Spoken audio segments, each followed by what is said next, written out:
સ્વાગત છે આપણું નેશન પ્લસ ન્યૂઝમાં. હું છું આપની સાથે હેતલ ભગત.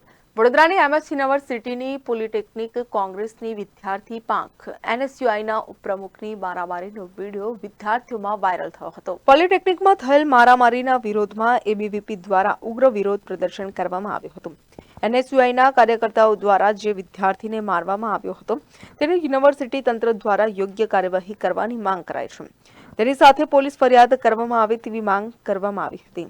જો કે આ કોઈ અંગત અદાવતને લઈને ઝઘડો થયો હોવાનું જાણવા મળ્યું છે.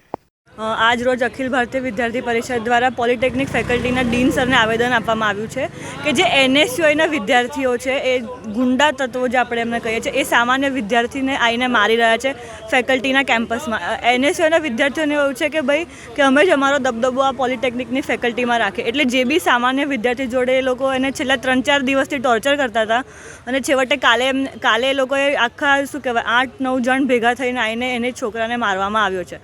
તો આજે અમે ડીન સરને એવું આવેદન આપ્યું છે કે આના પર તમે શું કહેવાય એકદમ સખ્ત કાર્યવાહી કરો તથા યુનિવર્સિટી આ વિષયને નોંધ કરે ને એના પર એફઆઈઆર ફાળવવામાં આવે તાકી એ જે છોકરાઓ છે ફરીથી ફેકલ્ટીમાં ના દેખાવામાં આવે. કેમેરામેન નવનીત પરમારની સાથે Satyam Nivaskar, nation plus news, Vadodara. સમાચારોના સતત અપડેટ માટે નેશન પ્લસ ન્યૂઝના યુટ્યુબ ચેનલને સબસ્ક્રાઇબ કરો, બેલ આઇકન દબાવો અને ફોલો કરો ઇન્સ્ટાગ્રામ, ફેસબુક અને ટ્વિટર પર.